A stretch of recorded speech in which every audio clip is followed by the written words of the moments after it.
Bulan. Nama saya Alia Claudia Febrianti. Nama saya Cika Pekerja. Nama saya Dara Anissa.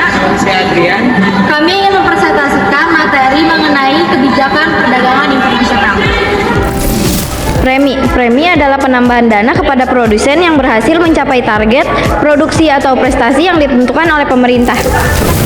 Selanjutnya di sini saya akan menjelaskan tentang diskriminasi harga. Diskriminasi harga adalah penetapan harga jual yang berbeda terhadap dua pasar atau lebih yang berbeda terhadap barang yang sama. Berikut ada tujuan kebijakan diskriminasi harga. Pertama, mengadakan pengawasan terhadap harga jual dan harga beli sehingga dapat diketahui elastisitas permintaan. Kedua, untuk memaksimalkan keuntungan.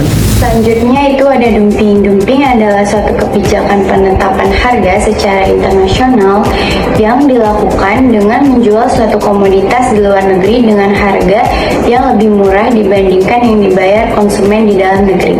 Tujuan pemerintah menetapkan kebijakan dumping antara lain agar dapat menguasai pasar di luar negeri untuk mencapai target-target jumlah produk dan untuk menghabiskan sisa barang produk lainnya.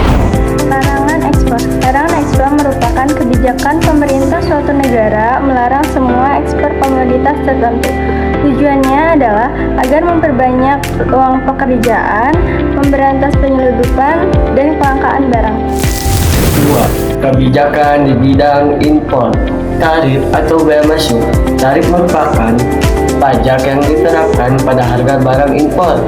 Tarif akan diberlakukan apabila harga pasar lebih mudah daripada harga domestik dalam negeri. Jadi tarif yang dikenakan terhadap produk impor memberikan produksi kepada produsen dalam negeri dalam bentuk mahalnya harga impor di dalam negeri. Selanjutnya ada kuota. Kuota merupakan pembatasan jumlah barang yang masuk ke dalam suatu negara dalam waktu tertentu, di mana ketika jumlah barang tersebut bisa dibatasi, maka rata-ratanya bisa memungkinkan untuk naik. Nah, dengan demikian, harga dari barang impor ini bisa terus naik dan produksi di dalam negeri bisa terus bersaing.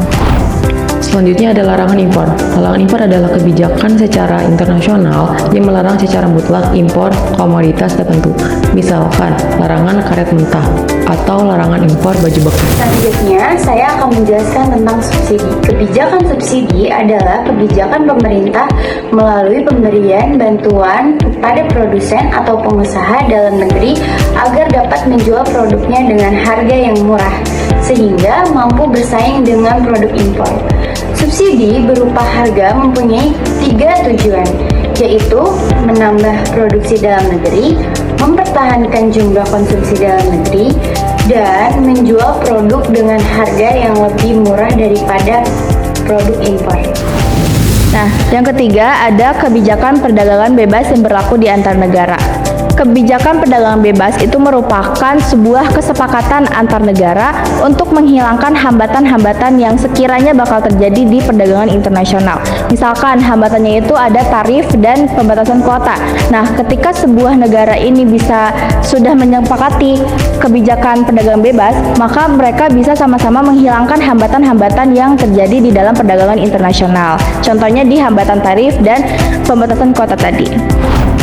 Ada 4 tujuan dari kebijakan perdagangan bebas. Yang pertama, konsumen dapat memilih produk atau barang dengan harga yang murah dan kualitas yang bagus. Yang kedua, terciptanya kualitas produk dan teknologi modern sehingga mampu bersaing. Yang ketiga, setiap negara berlomba-lomba untuk mengefisiensikan biaya produksi. Serta yang terakhir, mobilitas atau arus pertukaran sumber daya manusia dan modal semakin meningkat. Sekian video presentasi dari kelompok kami. Kurang lebihnya mohon dimaafkan. Wassalamualaikum warahmatullahi wabarakatuh.